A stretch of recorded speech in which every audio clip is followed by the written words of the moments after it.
Oh, one more thing. If Republicans are freaking out more so that Democratic Socialists are winning than establishment Democrats, then that should tell you everything you need to know about what the establishment Democrats have been doing this entire fucking time. If they are freaking out, like literally, I just saw, what was his name? I don't know, the one that looks like a potato. I don't know. But they are freaking out that people are buying into socialism. Establishment Democrats for almost the last decade and a half have been promising to be the ones to take down the Republicans. We're going to take down the Republicans. We're the only ones that could be Republicans. We're going to regain the House. We're going to regain the Senate. We're going to regain the White House. We're going to do da-da-da-da-da. Not a blip of fear from the Republican Party. Very performative. Oh my God, we have to keep control. It's the same tug of war bullshit. Absolute terror. That's the Democratic Socialists. I don't know. The reaction speaks for itself. At least to me, it does. Socialists dominated the election last night, with the most exciting win for me coming from pro-Palestine activist and abolitionist Darya-Liza Avia-Shabayeh unseating an AIPAC shill despite a racist hate campaign against her. But we didn't just win in Congress. We won seats in the state Senate and the state assembly up and down the ticket. And I have to say, it feels amazing to win and prove that we, the people, do have the power to change our political systems and upend the status quo. And the thing is, it's not just here in New York like people want you to believe. We saw it in Philly and we saw it in DC. And now we have the potential to see it again next week in Colorado by supporting Malat Quiros and her platform of Medicare for All, universal child care, and an arms embargo, as well as Julie Gonzalez, who's running for Senate, again on a platform of Medicare for All, renter protections, and an arms embargo.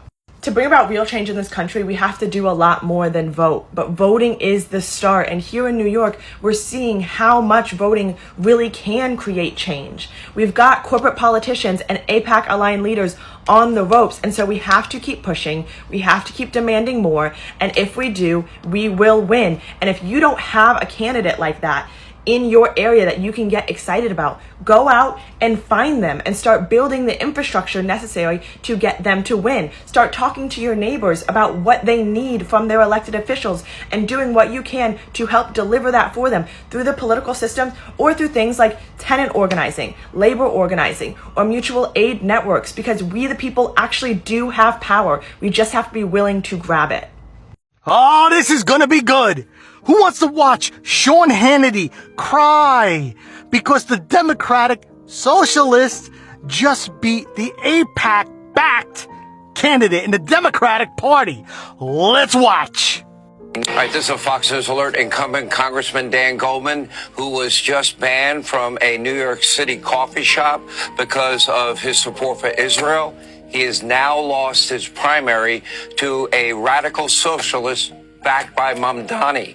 It appears that, a pretty scary transformation is now fully underway in the Democratic Party, especially in a blue state like New York. Sean Hannity trying to scare his audience and trying to tell everybody that Brad Lander is a socialist, a big, bad, scary socialist. He's not. He's a Democratic Socialist. So guys, let's go to Stink University, where the Stinkster is going to teach Sean what a Democratic Socialist is. Watch. The ideology of a Democratic Socialist is free and fair elections, civil liberties, free speech, freedom of religion, etc. A mixed economy with both public and private businesses, strong labor unions, universal health care, affordable education, expanded social safety nets. Now, with everything I just said, this question is for MAGA. Where in that is that bad for you? Tell me, MAGA. I don't know. Is it the strong labor unions? Is it the universal health care? Where is it? Is it the free and fair elections? Tell me, MAGA, where in the Democratic Socialist platform is that bad for you? The pearl clutches are in full effect today. I feel them. I see them. They're all walking around with their heads down. God forbid been a candidate that's for the people, the working class. But it wasn't just this rage baiter on Fox News talking about socialism. No. They brought the pinhead, Stephen Miller, to talk about it too. Let's watch. Look, we used to have a country, you could pick what time period, maybe say the 1980s with Tip O'Neill and Ronald Reagan. We used to have a country where you had a center-left Democrat Party, really a center, I would say a center to center-left with many members who were actually center-right. These were called Reagan Democrats or Blue Dog Democrats. So that was the spectrum the Democrat Party lived in, from center-left to center-right. Then you had a Republican Party, right, a conservative party. And over time, the Democrat Party has abandoned all of that, and they have instead adopted this radical, revolutionary, and in many cases violent ideology that wants to tear America down and destroy everything that we know and love from top to bottom, right? Living in a state of total anarchy, without police, without law enforcement. What, is Stephen Miller playing an opposite day here? Because everything he just said completely described MAGA. That's right. Everything that he just said, play it back.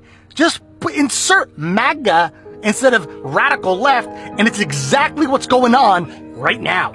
Last night was a huge win for the Democratic Socialists. This is the way it's done. Beating the Democratic establishment, which are AIPAC-backed. A 38-year-old Democratic Socialist is all but certain to be DC's next mayor, and President Donald Trump is not happy about it. Janice Lewis-George won the Democratic primary after her main opponent, establishment candidate Kenyon McDuffie, conceded late last week. Since DC is overwhelmingly Democratic, she appears to be on a direct path toward mayor-elect, set to take over from Muriel Bowser after a 12-year run. But zooming out for a moment, we've been seeing this tension play out nationally between the Democratic establishment and a growing progressive wing that thinks the party has been too cautious and too slow to draw a hard line against Trump. And Lewis-George's win is giving flashbacks to Democratic Socialist Zoran Mamdani's victory in the New York mayoral race last year. Now, Trump is paying attention, and when asked in the Oval Office about her potential win, Trump said, quote, "I wouldn't like it. Maybe we'll take back Washington, run it on a federal basis," end quote. An idea that the president has floated around before. But today, DC is facing a $1.1 billion budget gap, massive federal job losses, and a consistent encroachment on DC home rule from the administration. The stakes are high because how Lewis-George governs and how she handles Trump could be a blueprint or a warning for Democrats heading into 2028. We need to keep a close eye on this relationship because I really didn't understand how deep it went. So Cory Booker is an upper middle class kid that went to Ivy League schools. In 1992, while studying at Oxford University, a Jewish student invites him to a holiday celebration at the local Chabad house. He builds some good relationships and then does a deep dive into the Jewish faith and gets in deep with the Chabad-affiliated student group. He was co-president despite not being Jewish. This then led him into politics. He became very close with a rabbi who then introduced him to wealthy Jewish donors in Newark. And those donors would later carry him into the mayor's office, unseating Sharp James, who was kind of a mob boss of a mayor who had been there for 20 years and was anti-Semitic.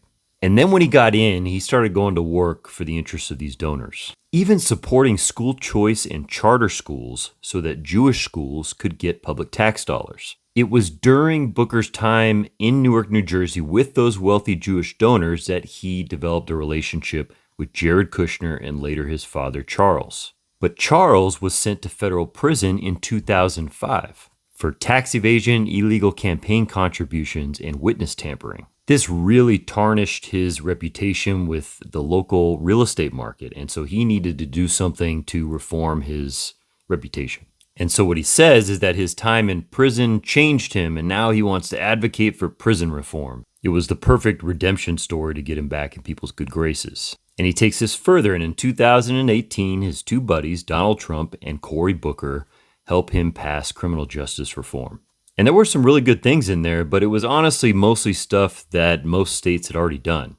But more importantly, it gave Charles cover for his next request, a presidential pardon, which he would get from Trump in December of 2020 citing his prison reform efforts. And then famously in 2025, Booker gave him the only Democratic vote, the vote to put him over the top and become the ambassador to France. Booker maintains his friendship with the Kushners to this day, and when they need him, he's there.